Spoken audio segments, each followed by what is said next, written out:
श्री सद्गुरु महाराज की जय। आप लोग दरभंगा निवासी हैं। यह प्रसिद्ध स्थान है और प्राचीन स्थान है, प्रबुद्ध स्थान है। आप लोगों के अंदर में जो उमंग है, उत्साह है, आपकी आवाज में ही हम सुनना चाहते हैं कि आप कितने उत्साहित हैं। इसलिए जयकारा जोरदार शब्दों में करें। श्री सद्गुरु महाराज की जय। श्री सद्गुरु महाराज की जय। नमामि अमित ज्ञान रूपम कृपालम अगमबोध दाता सुबुद्धि निधि विशालम क्षमाशील यति धीर गंभीर ज्ञानम रमकील दृढ़ चीर समधीर ध्यानम जगत त्राणकारी अघारी उदारम भगत प्राण रूपम दया गुण्य पारम नमो सद्गुरु ज्ञान दाता सुस्वामी नमामि नमामि नमामि नमामि। श्री सद्गुरु महाराज की जय। परमाराध्य सद्गुरु महाराज गुरुदेव महर्षि संत सेवी परमहंस जी महाराज सत्संग पंडाल में उपस्थित प्रबुद्ध सत्संग प्रेमी महानुभावों, माता एवं बहनों, यह अहिल गांव है, दरभंगा बिहार स्थित है। और आज का जो सत्संग है यह स्वर्गीय नीता देवी की स्मृति में है, पुण्यतिथि में है। क्योंकि यह ज्ञात कराया गया है, उनकी विशेष श्रद्धा थी, उनके मन में सत्संग के प्रति विशेष लगाव था। उनकी जो आत्मा थी अवश्य चाह रही थी कि मेरी स्मृति में सत्संग हो, पुण्य यज्ञ हो, पावन पूजा हो, ज्ञान यज्ञ हो। उन पुण्यात्मा धर्मात्मा देवी को नमन करता हूं जिनकी स्मृति में सत्संग हो रहा है। आदरणीय हमारे जो श्रीमान उग्र नारायण लाल दास जी हैं, उनके विशेष आग्रह का यह परिणाम है जो मैं आप तक आ पाया हूं। उन्होंने विशेष आग्रह कर मुझे सत्संग के निमित्त बुलाया है, उन्हें भी बहुत बहुत साधुवाद है। हमारे आदरणीय जो इनके भाई हैं देव नारायण लाल दास, उनकी भी श्रद्धा भक्ति के कारण मैं यहाँ आया हूँ। उन्हीं की धर्म पत्नी है स्वर्गीय नीता देवी जी, तो उनको भी बहुत बहुत साधुवाद है। और हमारे देवनारायण लाल दास के जो 3 पुत्र हैं, विकास जी, निशित कुमार जी और प्रणव कुमार जी, इन तीनों पुत्रों के लिए बहुत बहुत साधुवाद है, धन्यवाद है। जिनकी माँ ऐसी पुण्यवती थी, उनकी स्मृति में हम लोग सत्संग कर रहे हैं। आप लोग जो यहाँ उपस्थित हैं, आप लोगों को भी साधुवाद धन्यवाद है। हम लोग जो वेद मंत्र है वह सुन रहे थे। वेद प्राचीन ग्रंथ है और वेद को भगवान की उपाधि मिली है। अभी पाठ में सुन रहे थे ना, वेद भगवान कहते हैं।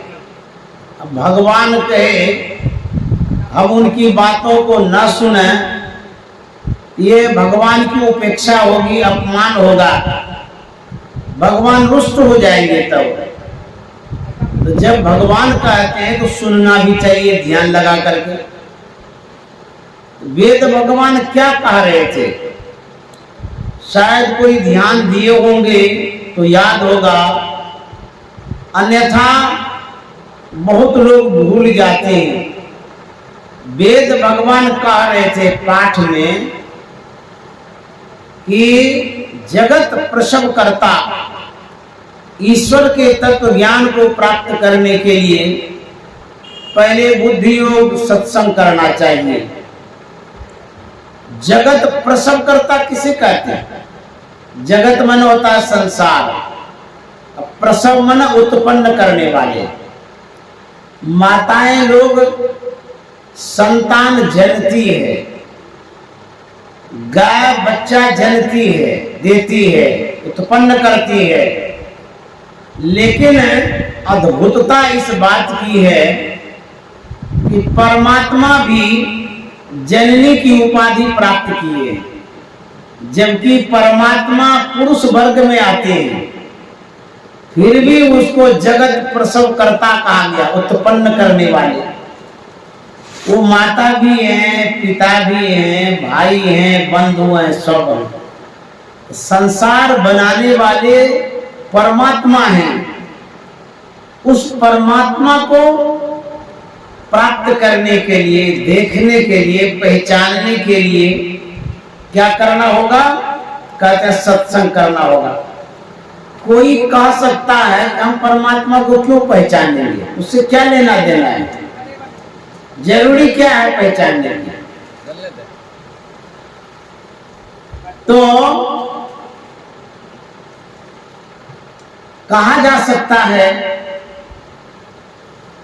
कि जिसकी सत्ता होती है, जिसका शासन होता है, जिसका सानिध्य होता है, जिसका प्रभुत्व होता है, प्रभाव होता है, उसको आप जरूर जानना चाहिए। मान लिया जाए अहिल गांव है, यहाँ कोई धनाढ्य व्यक्ति होंगे, प्रभावशाली व्यक्ति होंगे, नामी ग्रामी आदमी होगा, सहयोग करने वाला होगा, दानी दाता होगा। जरूर आप उसको अपने ख्यालों में रखते होंगे, अथवा उसको आप जरूर जानना चाहेंगे। अच्छा, इतने बड़े नामी ग्रामी आदमी हैं, दाता हैं, बड़े प्रभावशाली आदमी हैं, एक बार चलते हैं मिलने के लिए। अथवा किसी से आप पूछते हैं कि फलाना आदमी का घर कहाँ है, मिलना चाहते हैं। क्यों? उसके प्रभाव को आप जानते हैं, इसीलिए मिलना चाहते हैं। साधारण सी बात है। आपको लाखों रुपया का कोई अनुदान करता है, आप क्या एक बार मिलेंगे? नहीं, जरूर मिलेंगे। मेरे कहने का मतलब ये है, परम प्रभु परमात्मा जो है वो इतने बड़े उपकारी हैं, परोपकारी हैं, इतना अनुदान दिया है कल्पना से बाहर, सोच भी नहीं सकते हैं आप। क्योंकि हम लोग तो विचार आज तक किए नहीं, वो दिए क्या, वो तो दिखाई भी नहीं देते हैं, क्या देके जाते हैं। अभी मैं बताता हूं वो क्या दिए हैं, क्या देके जाते हैं। जिस स्थल पर आप अवस्थित हैं, बैठे हुए हैं, या जो भूमि है, जो जमीन है, ये जमीन किसने बनाया, किसने दिया? आप कह सकते हैं फलाना बाबू की जगह है।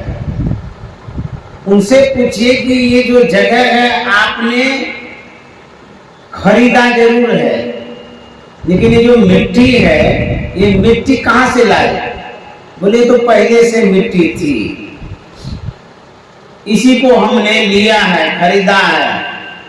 तो मिट्टी पूरे संसार में जो फैली हुई है, इसको पृथ्वी कहते हैं, इसको धरती कहते हैं, भूमि इसको बोलते हैं। ये किसने बनाया है? ये परमात्मा ने बनाया, आप हमने नहीं बनाया। आप हम जगह जमीन खरीदते जरूर हैं, अधिकार जरूर जताते हैं, लेकिन इस पृथ्वी को परमात्मा ने बनाया है। ये बात सत्य है कि नहीं है? ये परमात्मा का दिया हुआ जगह है, यदि परमात्मा कहेंगे कि हम इसको हटा लेंगे, पृथ्वी को, तो कहाँ रहिएगा?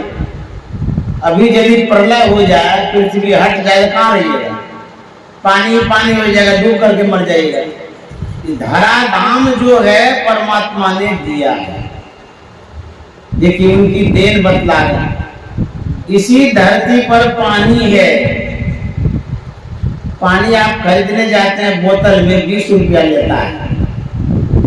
पानी कहाँ से आया है? इसी पृथ्वी पर से तो पानी आया है। अब पानी किसने बनाया है? क्या वैज्ञानिक ने बनाया है? वैज्ञानिक में क्षमता नहीं है पानी बनाने का। वैज्ञानिक भले कैंटारो लगा देता है, पानी को शुद्ध करता है, कीटाणु को शुद्ध करता है, लेकिन पानी बनाने वाले परमात्मा हैं। उसके बाद इसी पृथ्वी पर अग्नि है। अग्नि यदि नहीं रहे, हम लोग शीतलता में, ठंडक में, जाड़ा में मर जाएंगे। भोजन उसी से बनता है, जठराग्नि भी तीव्र होती है उसी से। सौर मंडल में जो सूर्य है, यदि वो नहीं रहे, आप जिंदा नहीं रह सकेंगे। तो अग्नि परमात्मा ने बनाया है। हवा, जिस ऑक्सीजन का आप लोग उपयोग करते हैं, हॉस्पिटल में जाइए, ऑक्सीजन का सिलेंडर लगाता है, कितना रुपया लेता है। और हम लोगों को जो ऑक्सीजन परमात्मा ने दिया है, फ्री में दिया, मुफ्त में दिया है, कितने बड़े उपकारी परमात्मा हैं। एक वृद्ध था, वह अस्वस्थ हो गया, बीमार हो गया, हॉस्पिटलाइज हुआ, उसको ऑक्सीजन पर रखा गया। धीरे धीरे उसमें सुधार आया। जब कंप्लीट ठीक हो गया तो डॉक्टर साहब बिल लेकर के आए। डॉक्टर साहब बूढ़े के हाथ में बिल थमाता है। बूढ़ा बिल देख करके रोने लगता है। डॉक्टर साहब के दिल में दया आ गई। उन्होंने देखा ये जो बिल है, इस बिल को देख करके बूढ़ा रो रहा है। उस बिल में 50,000 रुपया लिखा हुआ था। डॉक्टर साहब ने कहा कि आपको इतना रकम नहीं जुटता है, तो धीरे धीरे दे दीजिएगा। हम तो नहीं कह रहे कि इकट्ठे दीजिए, इसमें रोने की क्या बात है, आप क्यों रो रहे हैं? उस वृद्ध ने कहा था कि डॉक्टर साहब, मैं आपके बिल को देख करके नहीं रो रहा हूं। बोले तब क्यों रो रहे हैं? बोले कि आपने कुछ ऑक्सीजन मेरे स्वास्थ्य में उपयोग किया, लगाया, उसका आपने खर्च लिखा है 50,000 रुपया। थोड़ा सा ऑक्सीजन आपने दिया तो उसका दाम आपने 50,000 दिया है। मैं रोता इसलिए हूं, जिस परम प्रभु परमात्मा का ऑक्सीजन हम 70 वर्षों से ग्रहण कर रहे हैं, उपयोग में ला रहे हैं, वो परमात्मा आज तक बिल नहीं दिया। काश यदि वो बिल हमें भेज देंगे तो मैं पेमेंट भी नहीं कर पाऊंगा। उस परमात्मा के उपकार पर मैं रो रहा हूं कि कितने बड़े दयालु हैं। 70 वर्षों से मैं ऑक्सीजन ले रहा हूं, एक भी बिल नहीं भेजा।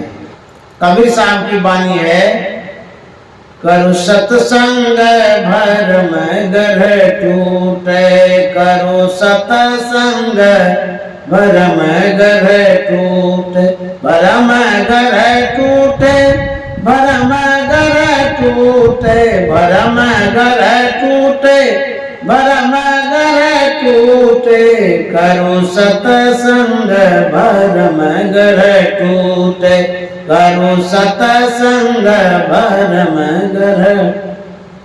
भरम मन अज्ञानता, अल्हड़पन, नासमझीपन। बुद्धिहीन व्यक्ति को कहते हैं वो अल्हड़ है, कोई ज्ञानी नहीं है, विवेक नहीं है, विचार नहीं है।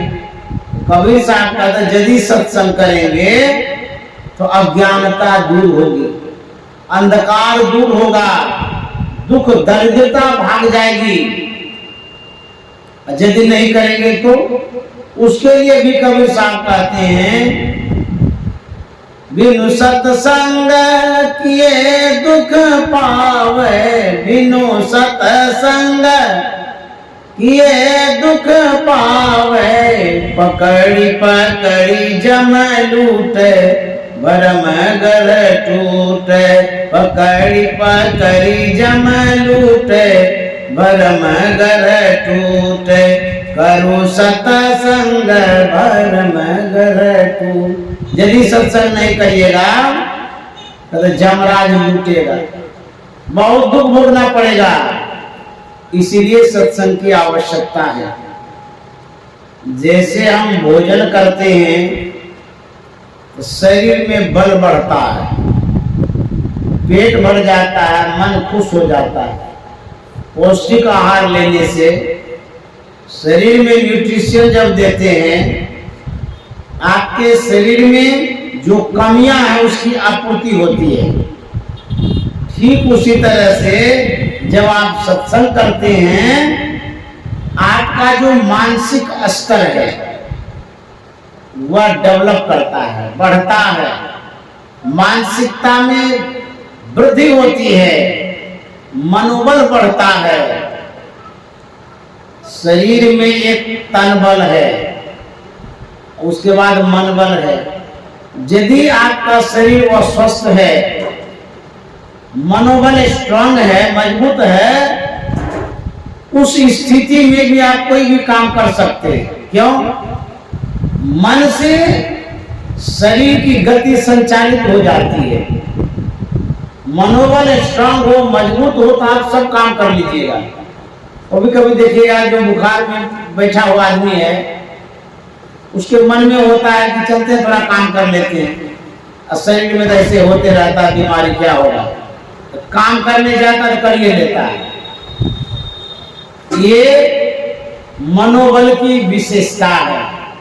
दूसरी बात, यदि मनोबल गिरा हुआ हो, मन कमजोर हो, मन बेईमान हो, मन पापी हो और शरीर हट्ठा कट्ठा हो, अच्छा काम कभी नहीं कर सकते।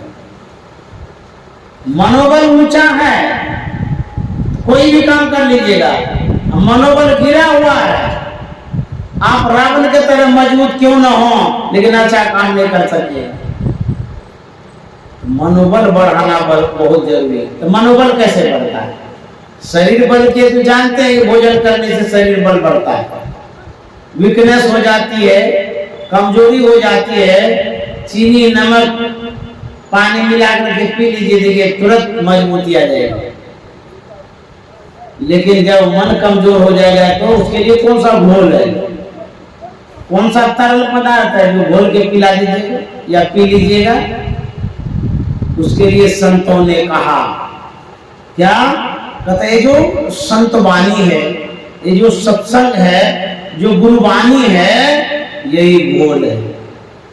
मन मजबूत करने के लिए, मन को स्ट्रांग करने के लिए सत्संग ही वह पौष्टिक आहार है, वह न्यूट्रिशन है जिसके लेने से आपका मन मजबूत रहेगा। गुरु महाराज ने बड़ा अच्छा लिखा है, संत मति की बात कहूं साधक हित लागी, कहूं अरिल पद जोरी जानी कर है बर भागी। बातें हैं अनमोल, मोल नहीं एक एक की, अरे हारे में ही कहूं जो चाहूं कान संत पद सिर निजटे की। महर्षि में परमहंस जी महाराज कहते हैं, मैं संत मत की बात कहता हूं। क्यों कहता हूं? साधक हित लागी, सज्जनों के हित के लिए कहता हूं, जन साधारण के कल्याण के लिए कहता हूं। कहूं अनिल पद जोरी जानी कर यह बरभागी। कहते मैं संत के चरणों में नतमस्तक होकर के कहता हूं,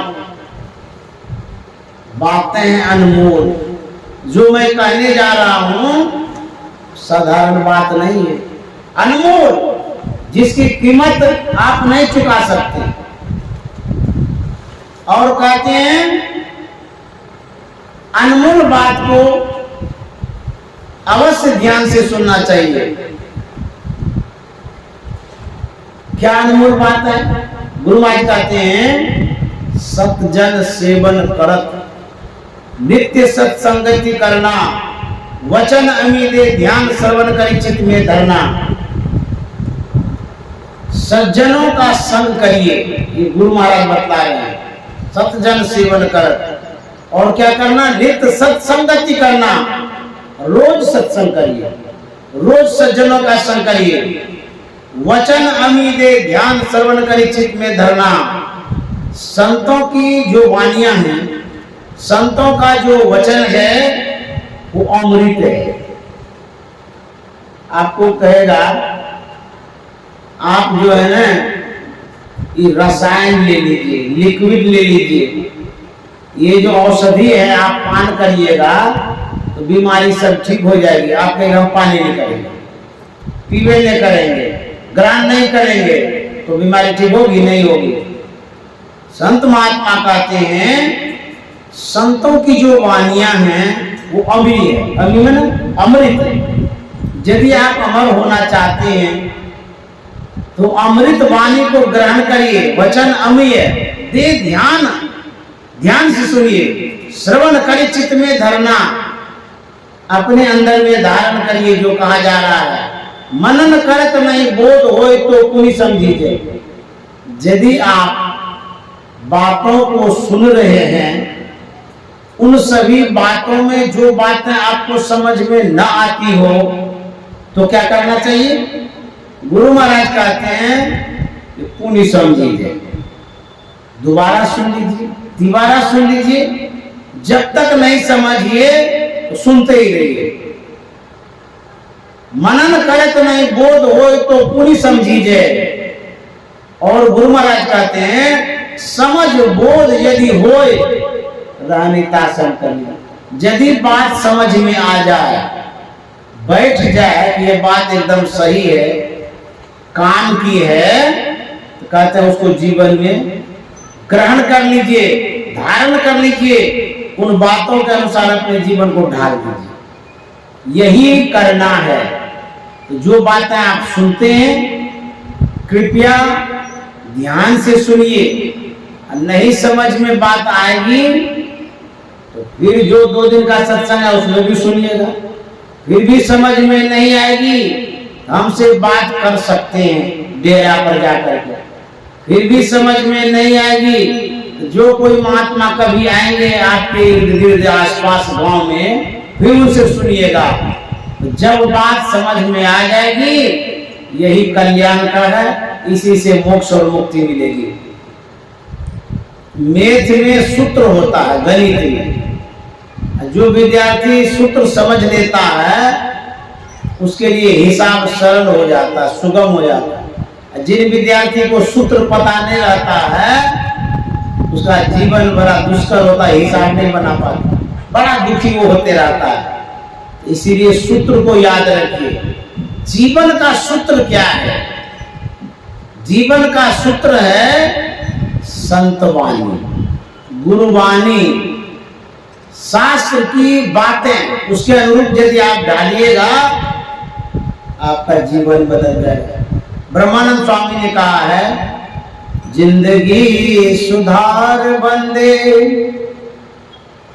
यही तेरो काम है।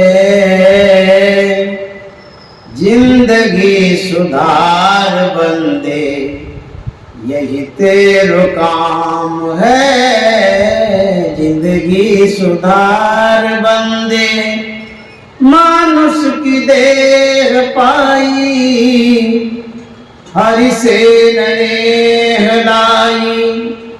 मानुष की देह पाई हरि से नेह लाई। विषयों के जाल माही हसियाली काम है। जिंदगी सुधार बंदे। कोई कहेंगे हमारा तो जिंदगी सुधरा हुआ ही, हम क्या सुधारेंगे?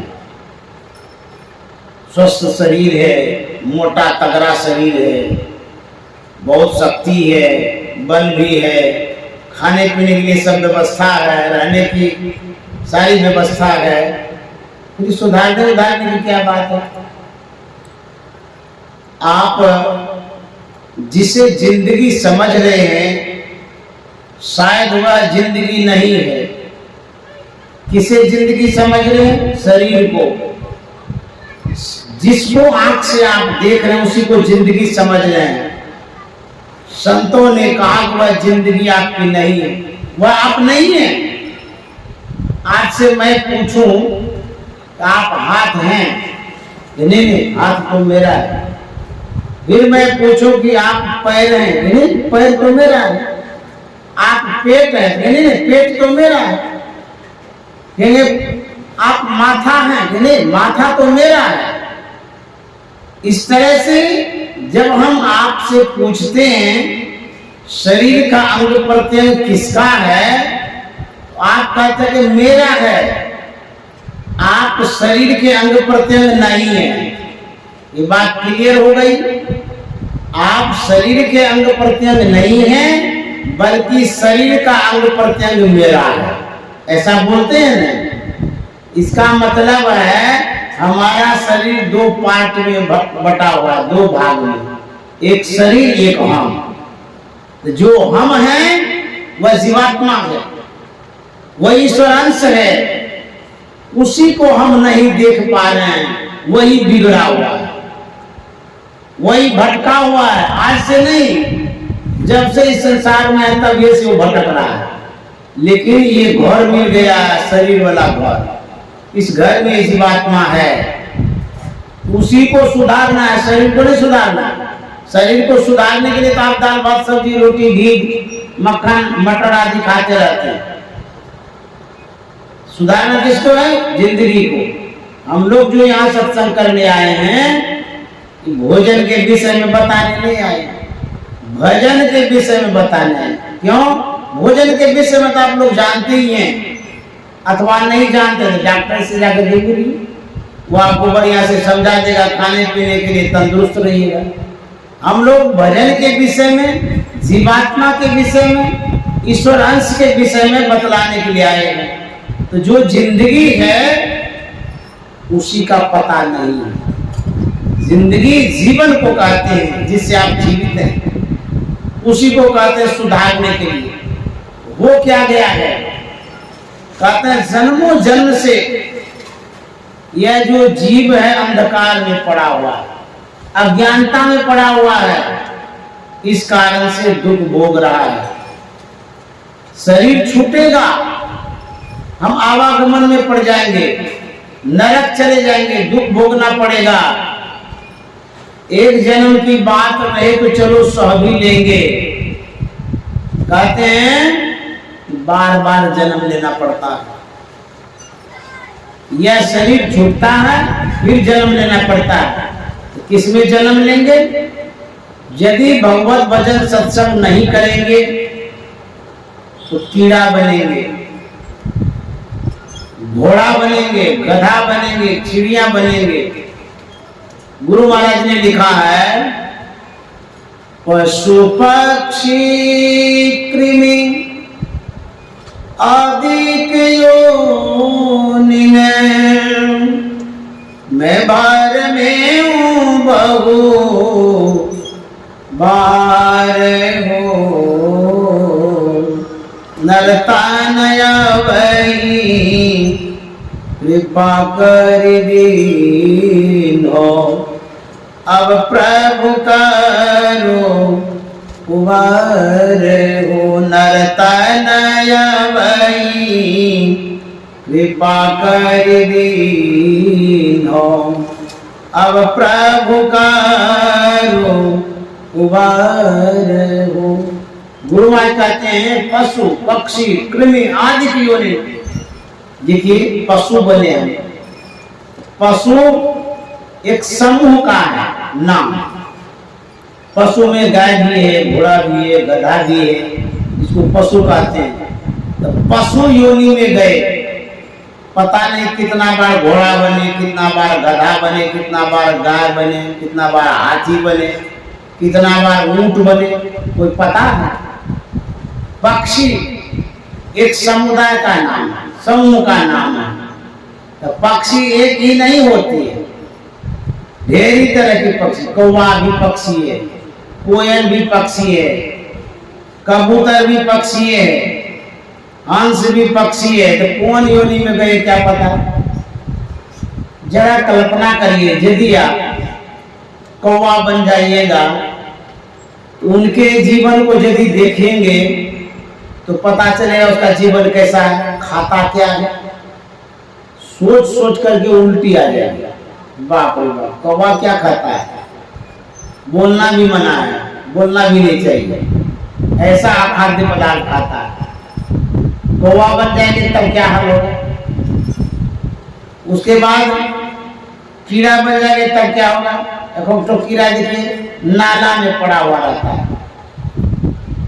इस तरह की दयनीय योनियों में चले जाएंगे तो बड़ा दुख भोगना पड़ेगा। जैसे बैल बन गए, बैल जितने दिनों तक जिंदा रहेगा उतने दिनों तक भूसा खाते रहिए, घास खाते रहिए, कादों में पड़े रहिए, हल जोतते रहिए।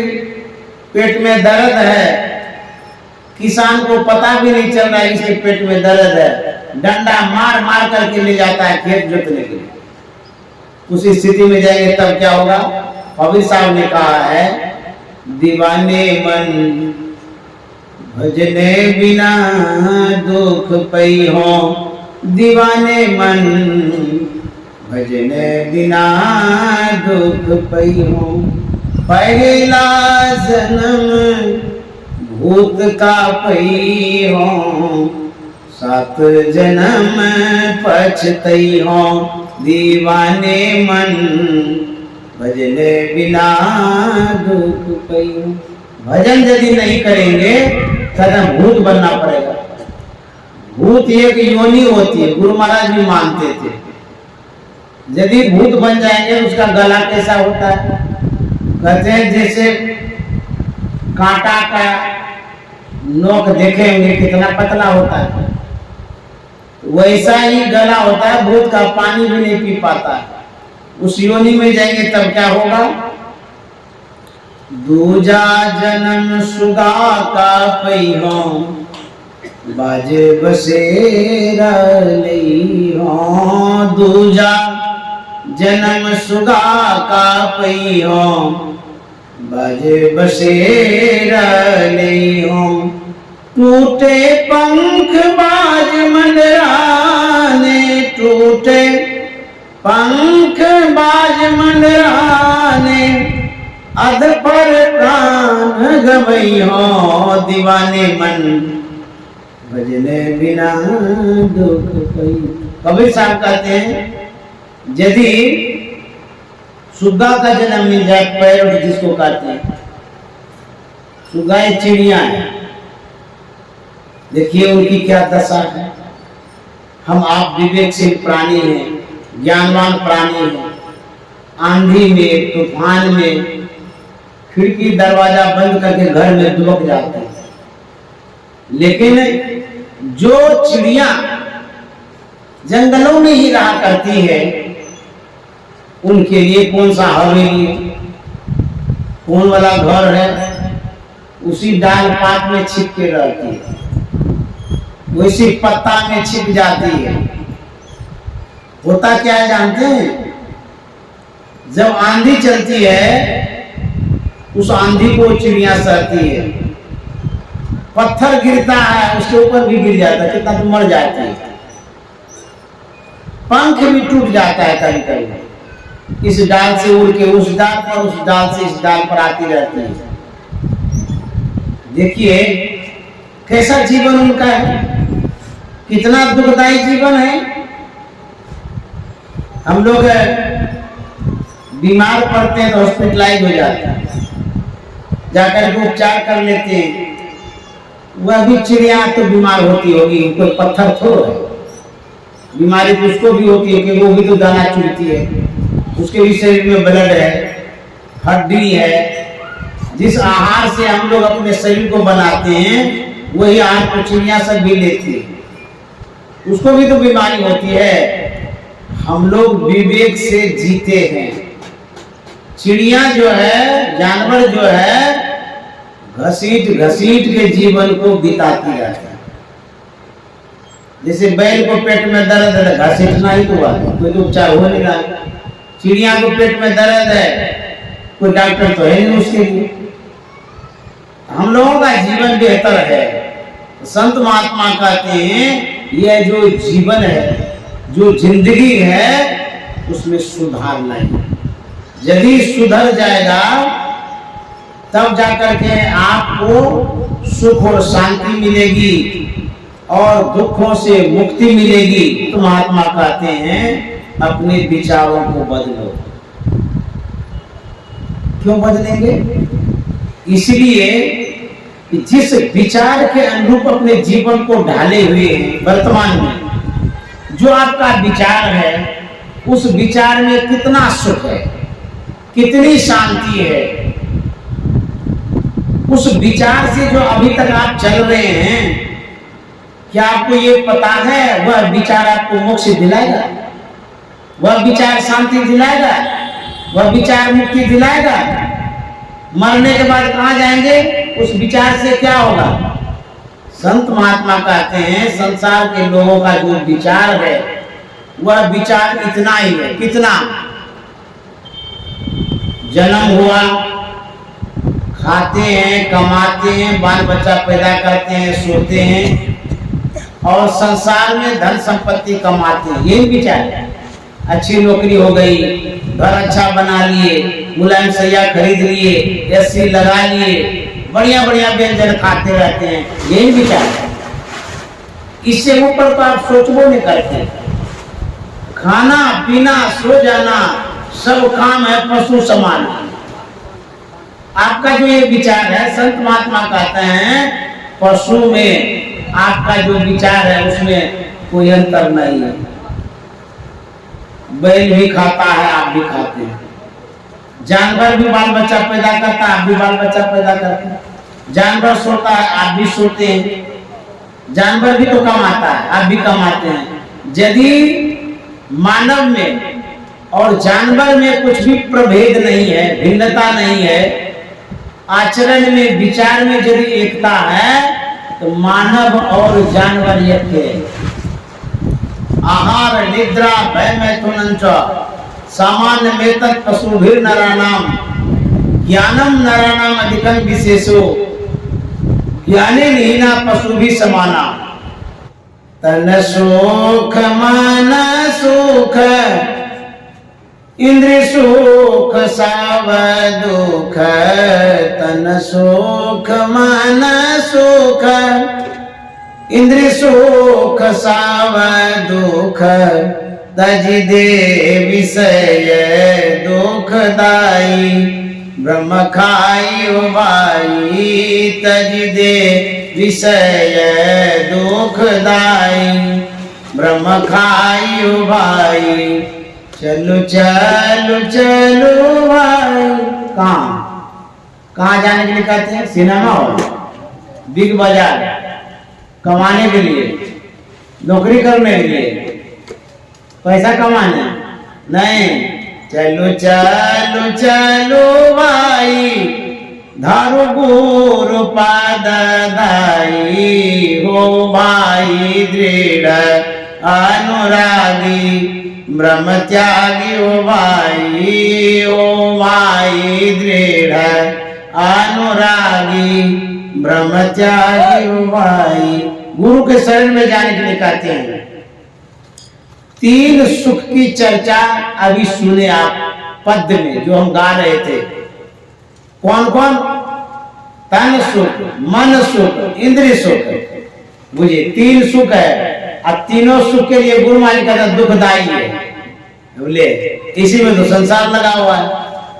शरीर को सहेजने के लिए साबुन लगाते रहते हैं, खूब सुंदर लगे देखने में, नहाते हैं बढ़िया से। शरीर को ठीक रखने के लिए बढ़िया बढ़िया व्यंजन लगाता, हलवा, पूरी, रसगुल्ला, खीर, टिकड़ी, गुलाब जामुन, ड्राई फ्रूट्स खाते हैं ना, शरीर सुख के लिए एसी लगाते हैं, ठंडा में रजाई ओढ़ते, शरीर सुख है। खाते हैं शरीर सुख के लिए, पहनते हैं शरीर सुख के लिए। जो भी उपयोग होता है आपका शरीर सुख पर ही डिपेंड करता है, निर्भर करता है। सोचिएगा तब पता चलेगा। कितना भी आप कमा लीजिए, शरीर सुख में लगाते हैं, कपड़ा पहनते हैं, खाना खाते हैं, आराम से रहते हैं, घर बनाते हैं, शरीर सुख है। इसको तन सुख कहते हैं, तन सुख एक है। दूसरा मन सुख। मन सुख क्या है? जो कुछ भी आप सुनते हैं, अच्छा बुरा, वो भी, जैसे अभी सत्संग सुनना अच्छा लगता है ना, ये मन का सुख है। इसी सुख में यदि रह जाइएगा तो कहते ये भी दुखदाई है। बाप रे बाप, सत्संग सुनते हैं तब भी, जब तक आवागमन से नहीं छूटेंगे, मोक्ष मुक्ति नहीं मिलेगी, तब तक तो दुख है, दुख है। ये मानसिक सुख है। सिनेमा देखते हैं, बहुत अच्छा लगा, सत्संग सुनते हैं, बहुत अच्छा लगा। कभी कभी कहते हैं मन तो खुश हो गया सुन करके, इसको मन का सुख कहते हैं। इंद्रियों का सुख 14 इंद्रियां हैं। आंख से देखने का सुख प्राप्त करते हैं, कान से सुनने का सुख प्राप्त करते हैं, नाक से सूंघने का प्राप्त करते हैं। यदि फूल आपके हाथ में हो सुगंधित वाला, सुन करके खुश हो जा, क्या सुगंध है इसे। या घर में कोई विविध व्यंजन बनता है, उसका सेंट कहीं निकल के नाक तक आ गया, अरे राम क्या भोजन आज बन रहा है, खींच करके चौका तक आ जाते हैं, देखे क्या बना, हलवा है जिसमें सब्जी है, क्या है। तो ये नाक से जो सूंघ करके सुख प्राप्त करते हैं, इंद्रियों का सुख है। जब रसगुल्ला देखते हैं तो लार टपकने लगता है, खा लेते तो अच्छा लगता है। जीभ पर जब देते हैं, क्या रसगुल्ला है, सब्जी खाकर क्या सब्जी है। जीव पर जो सुख प्राप्त होता है, खट्टा मीठा कड़वा तीता, वो इंद्रियों का सुख है, जीव के द्वारा जो प्राप्त करते हैं। मुंह से भी सुख प्राप्त करते हैं। इस तरह से 14 इंद्रियां हैं। 14 इंद्रियों के द्वारा जो आप सुख प्राप्त करते हैं उसको तो इंद्रिय सुख, तन सुख, मन सुख, इंद्रिय सुख। अब गुरु महाराज का सब दुखदाई। अब ले, जितना सुख है, इसी सुख में यदि आप हैं तब तो आपको विचार करना पड़ेगा कि और कौन सा सुख है। उसके लिए क्या करना होगा? गुरु महाराज ने लिखा है, जन ले पिटोरे प्यारे जग पर देसवा, सुख कछु एहवाना जनली पिटोरे प्यारे जग पर देसवा, सुख कछु एहवाना। गुरु महाराज कहते हैं प्यारे मत लिपटो इस संसार में। क्यों? कहता सुख कछु एहवाना, यहाँ सुख नहीं है। ठीक है, सुख तो है, इतना बढ़िया से हम खाते हैं, कमाते हैं, कौन सुख के विषय में कहते हैं? सुख है, सुख तो है, घर बढ़िया है, मकान दुकान बढ़िया है, शरीर बढ़िया है, जो भी पत्थर खाते हैं वो भी पचा लेते हैं, अब कौन सुख होगा? संत महात्मा कहते हैं वह आत्मिक सुख है, आंतरिक सुख है, वह पारलौकिक सुख है, पारमार्थिक सुख है, वह शरीर का सुख नहीं है, शरीर से ऊपर का सुख है। इसीलिए गुरु महाराज का यहाँ संसार में सुख नहीं है, सुख कछु एहवाना ही। गुरु महाराज कहते हैं, जनली पिटोरे प्यारे जग पर देसवा, सुख कछु एहवाना यह परदेसवा, काल कुभेसवा जोरे अबैं दुख पाई, यह परदेसवा काल कुभेसवा जोरे अबैं दुख पाई, सुधी करूं प्यार हो अपन देश के, जहवा कलेस कछु नाई। जनिली पिटोरे प्यारे जग पर देशवा, सुख कछु एहवाना। कहते यह परदेशवा काल कुभेशवा, यह जो परदेश है जहां हम लोग रह रहे हैं, कहते हैं इसमें काल ही काल है, काल का भेष बना हुआ है। काल अचानक मारसी ज्योति तर को बाद, अचानक काल मारेगा, चले जाएंगे इस संसार से। काल है यहाँ पर, इसीलिए यहाँ लिपटिए मत, पकड़ कर लेके चला जाएगा जमराज। न बालक न यौवने न वृद्धि कछु बंध, वह अवसर नहीं जानिए जब आए करे जब बंध। इस जीवन का क्या ठिकाना है, कब कुछ कर जाएंगे, कब मर जाएंगे पता नहीं है। इसी कोरोना काल में हम आपने अपनों को खोया, कितनों को खोया कोई पता है? हमारे परिवार से, आपके परिवार से, गांव समाज से कितना गया पूरे विश्व में कोई पता नहीं है। यदि आज हम जीवित हैं, ये परमात्मा की बहुत बड़ी कृपा है।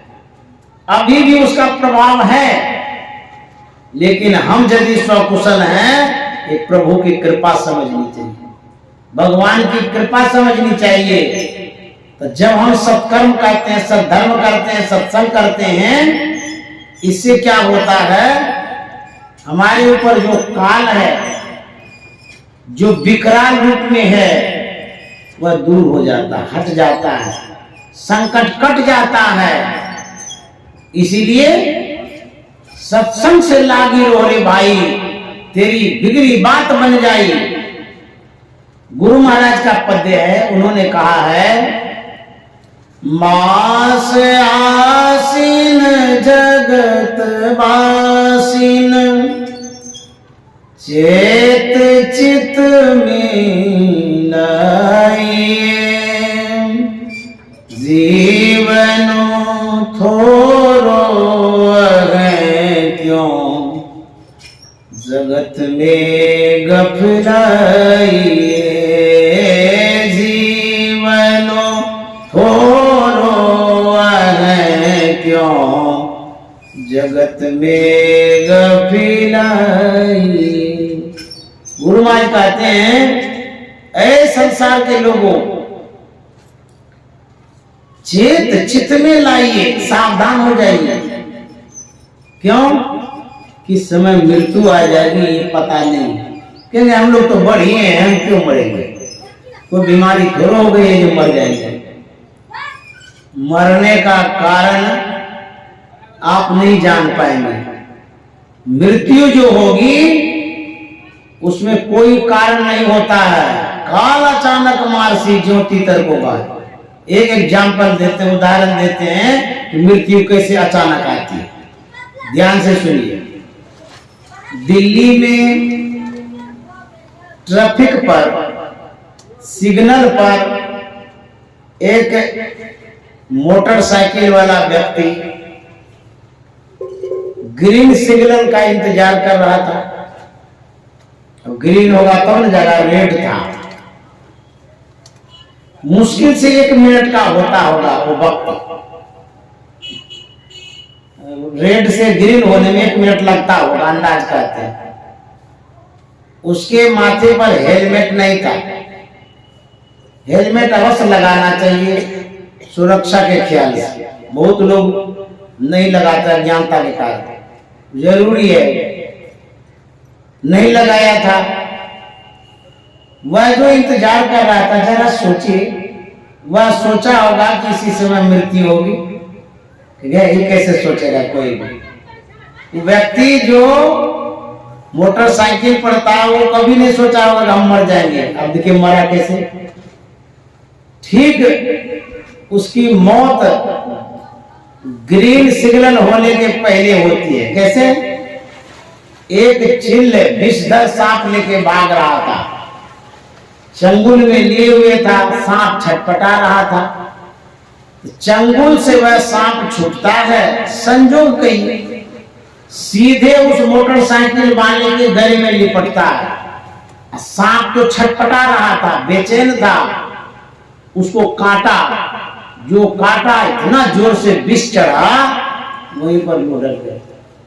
वो पार भी नहीं हो सका, सिग्नल को पार भी नहीं किया, वहीं मर गए। अब बुझिए तो मौत कैसे आते हैं, जरा सोचिए। अचानक मृत्यु होगी, तब क्या होगा? अब पछताए हो गया जब चिड़िया चुग गई थे। किसी के जीवन का कोई ठिकाना नहीं है, किसी का भी। तो करना क्या चाहिए? एक दिन मौत तो होगी, मरेंगे जरूर। यदि मर भी जाएंगे, अफसोस न हो ऐसा काम करना चाहिए। कबीर जब हम पैदा हुए, जग हंसे हम रोए। ऐसा होता है, बच्चा खूब रोता है, उसके अभिभावक लोग हंस रहे हैं, बेटा हो गया, बेटा हो गया, बेटा वहां रो रहा है। कबीर जब हम पैदा हुए, जग हंसे हम रोए। ऐसी करनी कर चलो, हम हंसे जग रोए। कहता ऐसा काम करिए, हंसते हुए जाइए और संसार का लोग मेरे लिए रोते रह जाए। ऐसा कौन सा काम है? गुरु महाराज जब शरीर छोड़ रहे थे, अंतिम पद में कह रहे थे कबीर साहब की वाणी को, सुकृत कर ले नाम सुमर ले, हो जाने कल की जगत में खबर नहीं पलती। कबीर साहब की वाणी सुनाते सुनाते अंतिम सांस गुरु महाराज का हुआ था। बुझिए कबीर साहब की वाणी कितना इंपॉर्टेंट है, कितना आवश्यक है, कितना जरूरी है, सोचना चाहिए। कबीर साहब की वाणी को क्यों अंतिम में गुरु महाराज कह गए? ये गुरु महाराज की अंतिम वाणी हुई ना, अंतिम उपदेश हुआ ना, अंतिम संदेश। मरने के समय जो भी व्यक्ति कुछ कहता है, वो समझिए देवता के समान है, उस बात को मानना चाहिए। अंतिम वाक्य होगा, अंतिम वचन जरूर सीखना चाहिए, सुनना चाहिए। माँ बाप भी जब मरने लगता है तो बच्चे को अंतिम में सिखा देता है, उसमें भावनाएं अच्छी होती है। गुरु महाराज ने इसी वाणी को क्यों लिया? क्योंकि इस वाणी में जीवन का सार छिपा हुआ है, सुख का सार छिपा हुआ है। तो सुकृत कर ले, शुभ कर्मों को कर लीजिए। सबसे बढ़कर के शुभ कर्म क्या है? कहता नाम सुनो। नाम कौन सा नाम? हरि का 1000 नाम, जो संत जताते हैं, जो संत बताते हैं, सदगुरु बताते हैं, वो नाम। ये नहीं कि मुंह से राम राम राम राम का यही हो गया, ये भी हुआ, ये वर्णात्मक नाम है, लेकिन संत महात्मा ध्वन्यात्मक नाम बतलाते हैं। ये भी नाम है, राम राम कहते हैं, ये वर्णात्मक है, लेकिन इसी राम से पूर्ण काम नहीं होगा। तब संत जो बतलाते हैं वो नाम लेना पड़ेगा। कबीर साहब क्या कहते हैं? नाम हरि का जप ले बंदे, फिर पीछे पछताएगा। नाम हरि का जप ले बंदे, फिर पीछे पछताएगा। तू कहता है मेरी काया, काया का गुमान क्या, चांद सा सुंदर ये तन तेरा, क्या होगा? मिट्टी में मिल जाएगा। चांद सा सुंदर ये तन तेरा, मिट्टी में मिल जाएगा। नाम हरि का जप ले बंदे, फिर पीछे पछताएगा। हम लोग मंदिर में जाते हैं, पूजा आराधना करने के लिए जाते हैं, वहां भगवान की प्रतिमा होती है, मूर्ति होती है, चाहे दुर्गा का हो, काली का हो, भगवान राम का हो, भगवान कृष्ण का हो। वहां जाकर के क्या मांगते हैं? वहां जाकर के भगवान से यही कहते रहो, बेटा दे दीजिए, बेटी दे दीजिए, स्वास्थ्य लाभ दे दीजिए, धन संपत्ति मांगते हैं, मांगते हैं। लेकिन संसार में विश्व वंदनीय संत गोस्वामी तुलसीदास जी महाराज में वो क्या मांगते हैं भगवान से? उनकी एक पत्रिका है, विनय पत्रिका, उसमें उन्होंने लिखा है, हे भगवान, हमको धन नहीं चाहिए, संपत्ति नहीं चाहिए, संतति नहीं चाहिए, संसार का कोई भी चीज नहीं चाहिए। तो क्या वो कहते हैं कि दे ही सत्संग, निज अंग श्रीरंग भव भंग कारण सरण सोकारी, हमको आप सत्संग दे दीजिए। देखिए कितने बड़े संत हैं, वो जब सत्संग मांगते हैं, हम लोगों को भी तो समझना चाहिए कि जब सत्संग यहाँ चल करके आया है, उस सत्संग से हम लाभ उठावे। क्यों ऐसा कहा जी हमको सत्संग दीजिए? इसलिए गोस्वामी जी कहते हैं सत्संग भगवान का अंग है, निज अंग श्रीरंग भव भंग कारण शरण सुखाई। जो सत्संग का संग करता है उसका भव भंग होता है, आवागमन छूट जाता है, कल्याण होता है। ज्ञान का 4 भाग है, श्रवण ज्ञान, मनन ज्ञान, निधिध्यासन ज्ञान, अनुभव ज्ञान। 4 ज्ञान में खाली श्रवण ज्ञान में रहिएगा, इस ज्ञान से कल्याण नहीं होगा। चाहे वो सत्संग की बात सुन लीजिए, भागवत की बात सुन लीजिए, अथवा और कोई भी बात सुन लीजिए, जितना भी बढ़िया बात हो, सिर्फ सुन के रहिएगा तो कल्याण नहीं होगा, मोह दूर नहीं होगा। श्री सद्गुरु महाराज की जय।